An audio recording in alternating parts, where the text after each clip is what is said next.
Magandang gabi po sa inyo lahat. Alam kong malungkot tayong lahat sa nangyari. Sinisigawan ng dating pinunong bayan ng isang taong kamukha nung sa parisan. Alam nyo, na minsang kwento ko lang po sa inyo ang karahasan. huling balita ko kay Tatay Digo. Sa ilan sigaw nila siya na Matagal kaming para mga durugis na ay magkasama. umino. Alam nyo, higit pa sa tatay ang turing ko sa kanya. 1998, una po akong nanimbihan sa kanya. Hanggang 2022, kahit senador na po ako, sinasamahan ko siya hanggang sa huling araw ng kanyang termino. Sumama po ako hanggang makauwi siya sa bahay niya noong June 30 of 2022. Alam ko yung hirap na niya. Halos hindi na nga makasuot ng medyas. Sino po may medyas sa kanya doon? Kupas na may bahid ng dahas. Dudugiin ko sahod nyo, wag na kayo lumihis ng landas. Ulihin nyo mga gumagawa ng masama, kahit pangalan ko nakataya. Alam nyo, nakausap po kaninang madaling araw si Atty. Medardea pagkatapos ng hearing nila at saka si Ma'am Aileen. Kaya siya ganun siya magsalita. Dalawa ang dahilan, maring nag-a-adjust sa oras. At ang pinakamasakit sa lahat, yung sinabi sa akin ni Atty. Medardea na hindi binibigay sa kanya yung gamot niya.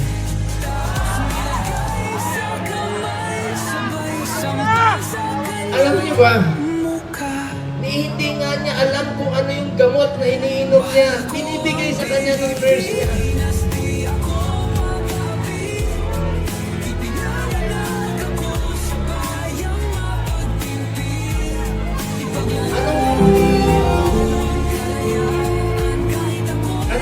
Anong gusto nilang gawin kay Tatay Digo? Kung kaya nilang ipadala si Tatay Digong doon, gawan niyo ng paraan paano siya ibalik dito. Akala ko ba sa may kilay ang saludo, tinaktakpan buong mukha. Matapos kayong Ang gusto niyo basahin ko yung mga medisina niya. pagkatalikod sabay hampas. Ako Dilyo sa bulan, bayan ng matatapang na may mamamayang duwa. minsan nagtitwitch yung kamay niya, sabi ni Bingbong kahapon. Halatang bangag.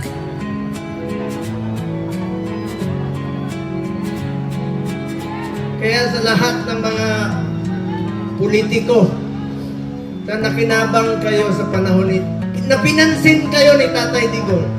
Totoo ba 6 na taon kayong pinansin ni Tatay Digong. siguro to? Yung iba dyan, pinupuntahan pa namin yung birthday. Sigawan ng dating pinunong bayan. Makakatulog pa ba kayo? Mukha nung sa parisan. Tulungan niyo naman si Tatay Digong. Aktibo sa karahasan. Ngayong malinis at progresibo kaysa sa ilan.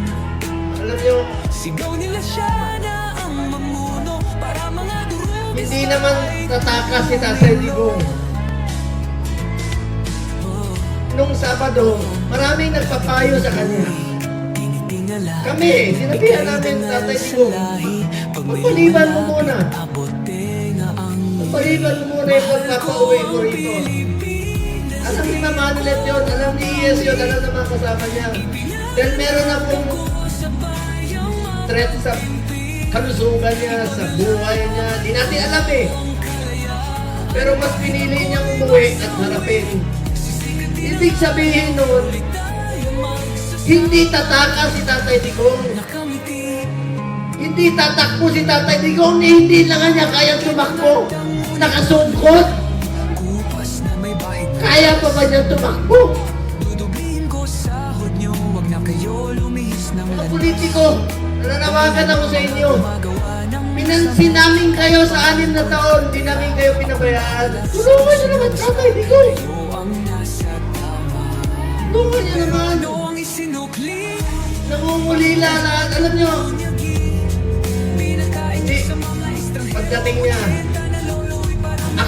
mismo, meron na akong pass para sunduin kasama ko yung tatlong doktor niya. Then schedule po siya magpa-check up sa Cardinal Santos.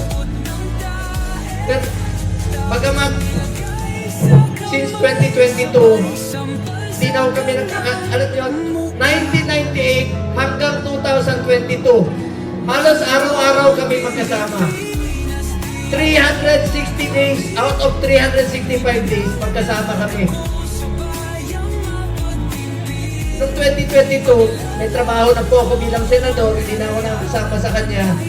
Pero hindi ko po pinapabayaan yung medical niya dahil yun po ang pinangako ko sa kanya hanggang sa pagtanda niya, hanggang sa kamatayan niya, hindi ko po siya iwanan. Lalong-lalo na po sa medical.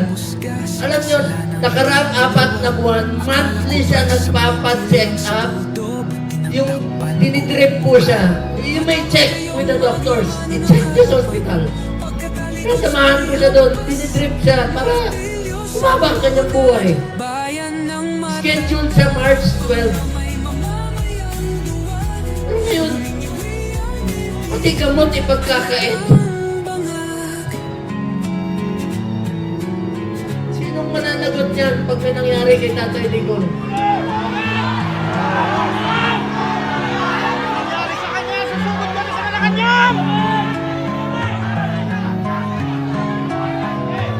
February, umpisa nung December, siya sa Cardinal, sinamahan ko siya. Kasama si Ma'am Hanelet. Enero, bumalik-uli kami. Pebrero, bumalik-uli kami. March 12 po siya schedule uli. Para sa pagpapagamot niya. Aktibo sa karahasan. Pinagkait nila. Ngayong Pati malinis gamot. at progressive. Ayaw ibigay sa kanya. Alam niyo, wala siyang sinelas. Sigaw nila siya. Pati sinelas. Para mga durugis na ay Pati sinelas niya wala. Nakapaa. Huli namin pag-uusap, nasa aeroplano siya. Sabi ni Migmo, Tony Medellea, bigay dangal sa lahi. nakapaa siya. Malapit abote nga ang ngiti. Mahal Hindi na lang, may nagsulot ng kanyang suot kahapon. Hindi niya kaya, ang lamig doon. Alam niyo, salamat sa piloto niya, isang pilot doon. Binigay niya yung color niya kay Tatay Digong. Alam niyo ang alam niya. Binaba siya sa stretcher, mag-isa siya. Hindi alam ni Atty. Medellea, siya dinala. pas na may bahid ng dahas. Dudublihin ko sahod niyo. Wag na Alam ko na umulila kayo. Nakausap ko si Kitty kahapon. niyo mga gumagawa ng masama. Alam niyo, bilib ako kay Kitty. Nakataya. Sa murang edad na 20, dapat hindi siya kasama sa politika. Dapat mag-aaral siya ngayon. Sinukli. Pero sinama siya sa dumi ng politika. Tinawagan ko siya kahapon. Sabi niya, ninong niya ako eh. Sabi niya, ninong Bong. Hindi ko mapigilan. Umiyak. First time ko umiyak talaga. Na kausap siya. Sabi niya sa akin, Ninong, ikaw na muna ang tatay ko. Wala na akong tatay. Sa murang edad, pero matapang si Kitty ha. Sobrang tapang ni Kitty. Sabi niya, Ninong, be strong. Be straightforward. Ito yung panahon na magkaisa ang Pilipino. Magkaisa tayo para kay Tatay Digong. Nakikiusap po ako, maninawag po tayo. Huwag po tayo gumawa ng bagay na ibabalik sa atin. Mga Pilipino, magkaisa po tayo para kay Tatay Digong. Importante muna ang kalusugan, kaligtasan, at kalayaan ni Tatay Digong. Alam ko mga politiko, nakikinig kayo. Konsensya naman kayo. 6 na taon kayong minahal ni Tatay Digong. Pinansin kayo, minahal kayo, pinaglingkuran kayo. Totoo ba tong nakikita ko? Sana naman, huwag O niyo na hindi mamaya. pagod lang siguro Sabi ko to? ba, Bakit makakatulog na ba kayo sa gabi? pinabalikan? Sinisigawan ng dating pinunang bayan ng isang taong Nakikita niyo si Tatay Digong sa ngayon noon. barisan. Sipin niyo, September. Tulad nila na minsang aktibo sa 6 na buwan. ngayong malinis 6 na buwan. agresibo kaysa sa ilan. Kakayanin kaya ni Tatay Digong yun? 6 na buwan. Ang mamuno para mga Mag-aantay niya. ay tumino. Eh kung tayo nga, maalala ko nung presidente siya, marami kaming pinauwi na OFWs. Sa totoo lang, kami, ako mismo, sa Bahrain, pero isa dyan, nasintensyahan po ng death sentence. Ginawa namin ni Tatay Digong ng paraan, sumulat sa King, sa Saudi. Hanap kami ng mga kaibigan na tumulong sa blood money para makalaya. So, ibig sabihin, Pilipino yan, gusto natin makabalik dito. Gagawin natin ang lahat ng paraan. Ito, bakit baliktad? Bakit tayo pumayag? Bakit sila pumayag na taong nagmahal sa atin? Minahal tayo, pinaglingkuran tayo. Sa totoo lang, ayaw naman yan tumakbo eh. Dahil sa inyo, ginawa niya po yun. Ito bang kabayaran sa ginawa niyang pagsasakripisyo, pagmamahal at paglilingkod para sa bayan?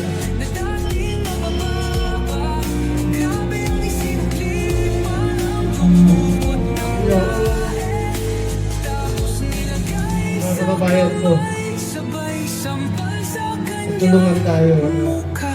Ay balik si Tatay Digong. Alam ko nangungulila kayo. Alam ko maraming Pilipino halos hindi makatulog. Hindi tayo makatulog. Alam niyo, marami ako narinig.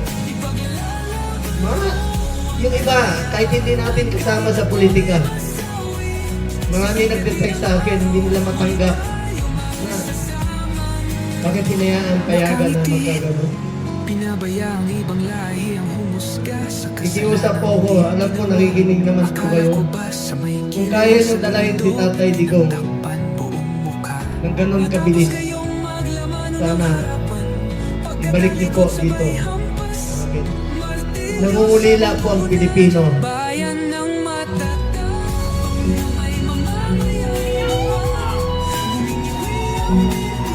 Sa mga kapatid ko Muslim, sa lahat, Basilan, Holo, Zamboanga, sa Mindanao, salamat sa inyong suporta.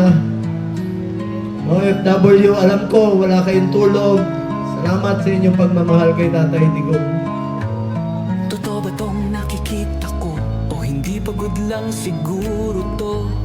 Bakit Mga taga-Visayas, alam ko mahal na mahal sinisigawan ng ng Bisaya. dating pinunang bayan ng isang Kahit dito sa taong Luzon, alam ko kamukha nangungulila sa na. barisan. Dasal po tayo, Syudad nila na minsang please lang, yan lang po ang pakiusap ko sa inyo. ngayong malinis Pagka, at progresibo sana, kaysa sa ilan. huwag siya pabayaan ng Panginoon. Ako po ay natatakot. Natatakot sa kanyang kalagayan. Sanay po siya na inaabot sa kanya ang lahat. Damit, pagkain, itong medisina po. Pag may lumalapit, abote na ang ngiti. Mahal ko ang Pilipinas, di ako mapapi.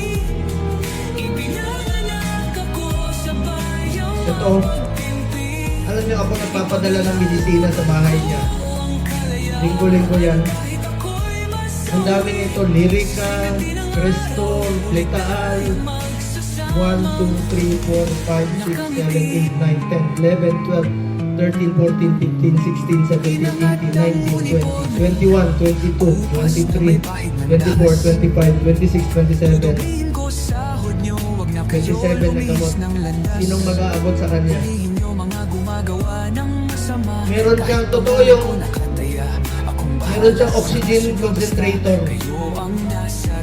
Dahil dun sa burger disease niya na 80 years old, kukulong niyo sa banyaga.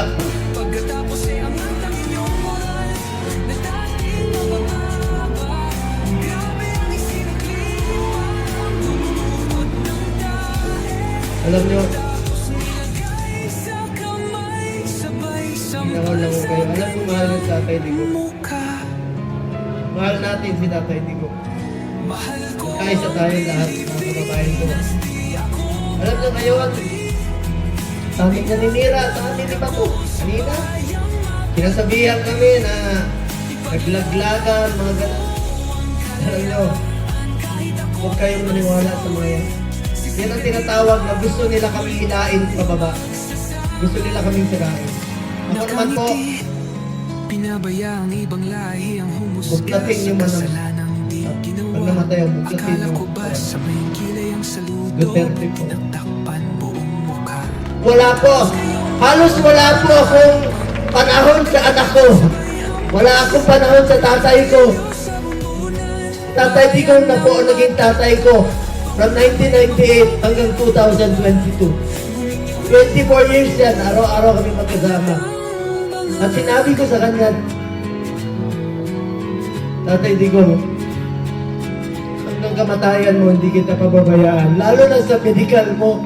Ngayon, sino na po mag-aabot ng medisina niya? Totoo ba tong Sa mga nakikita nagpakulong ko? sa kanya. O hindi pagod lang siguro? Makonsensya kayo. Bakit binabarikadahan? Sinisigaw Makakatulog pa ba kayo? ng bayan ng isang taong kamukha nung sa parisan. Para nyo kaming Wala na minsang aktibo sa karahasan. kinuna ng ama. Ngayong malinis at progresibo kaysa sa ilan. Sigaw nila siya na ang mamuno. Maraming salamat po sa inyo. Pagdasal natin si Tatay Digong sa kanyang mabilis na kalayaan. Pagdasal natin sa kanyang Kay dangal sa lahi, kalusugan. malapit abot. Sa totoo lang po, yun po ang aking kinakatakot, ang kanyang kalusugan. Sa totoo lang po. Sa totoo lang po. Kung kakayanin niya ba? Anin na buwan? Pagkakait mo yung medisina? Kung narinig lang tayo ni Tatay Digo ngayon, alam niya, nag-ano natin siya kamahal. Buong Pilipinas po, nangungulila. Dudugin ko sa Dasal tayo. kayo lumihis ng landas. Inyong mga gumawa. Duterte! Duterte! Duterte! Duterte!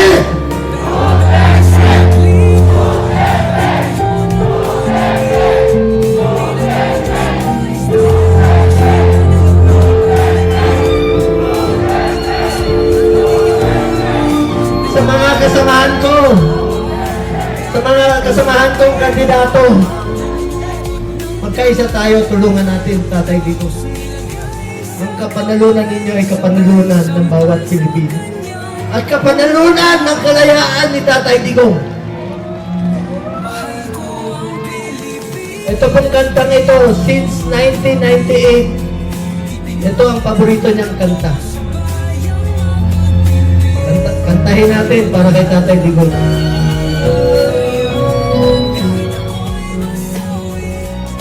Isa po itong spiritual song na naglalarawan sa tiwala ng ating Tatay Digong sa Panginoon. Pinabayang ibang Lahat po ito'y destiny. kasalanan. Sabi niya noon sa akin, destiny niya po ito. May kilay ang saludo. Destiny niya maging presidente. Matapos kayo Alam niyo, nung pinadala yung video sa amin, pagkatalikod sabay hampas. paglapag niya sa Hague, Bayan ng mata. nakita ko talaga ang kabayanihan ni Tatay Digong, ang pagmamahal niya sa Pilipino.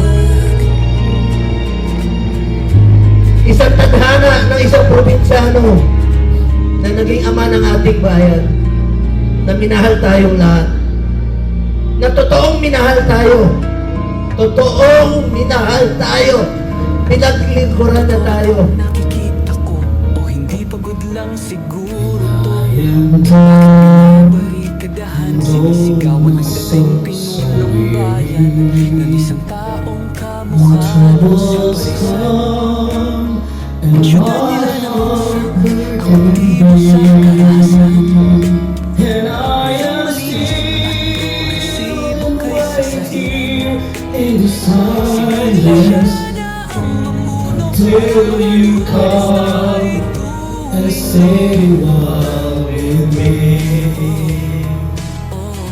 You raise me up so I can stand your mountain. You raise me up through stormy seas. I am strong when I am on your shoulder. Raise me up to more than I can be. Inangat ang ibon Kupas na may bayan ng dahas Dudugin ko sa inyo Huwag na kayo lumihis ng landas Hindi nyo mga gumagawa ng masama Kahit pangalan ko nakataya Akong bahala sa kasunod Basta kayo ang nasa tama Pero ano ang isinubli Bakit kayo nagpunyagi Pinagkain nyo sa mga estranghero You raise me up so I can stand your mountains. You raise me up to walk on stormy seas. I am strong when I am on your shoulder. Raise me up to more than I can be.